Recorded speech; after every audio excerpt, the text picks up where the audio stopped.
नमस्कार। र विशेष गरी हाम्रो दार्जिलिङ पहाडबाट तीनजना प्रार्थीहरूको नाम घोषणा भए पश्चात यहाँ हाम्रै पार्टीका केही लिडर्सहरूले यो एकल निर्णय हो, यो राजु विष्टको एकल निर्णय हो भनेर जुन आरोप लगाइरहेको छ, यसको कडा शब्दमा हामी खण्डन गर्न चाहन्छौँ र विरोध गर्न चाहन्छौँ। यो निर्णय राजु विष्टको एकल निर्णय होइन। यो निर्णय चाहिँ पार्टी हाइकमान्डले लिएको निर्णय हो र पार्टीले जुन निर्णय लिएको छ र हामीले के उद्देश्य लिएर राजनीति गरिरहेका छौँ, के उद्देश्य लिएर बिजेपी गरिरहेका छौँ, यो कुरा चाहिँ हाम्रो सिनियर लिडर्सहरूले बुझ्नुपर्ने अति नै आवश्यक छ।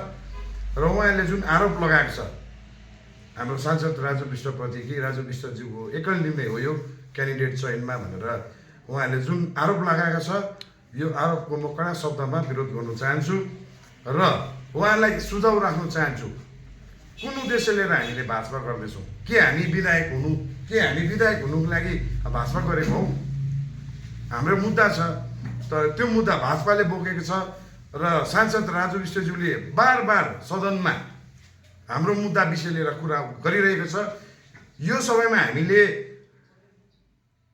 पार्टीद्वारा दिएको प्रार्थीहरूलाई भारी मतमा जिताएर हाम्रो संसदको आवाज अझै बुलन्द गर्नु, अझै संसदको हात अझै दरिलो बनाउनुको निम्ति हामीले सबै लागि पर्नुपर्ने समयमा अहिले नानाभातीको कुरा गरेर जुन आरोप हाम्रो सांसदमाथि लगाएको छ, यसको चाहिँ कडा शब्दमा हामी खण्डन गर्छौँ र यो निर्णय चाहिँ पार्टी हाइकमान्डबाट लिएको निर्णय हो। किन भन्दा यहाँ गठबन्धन छ।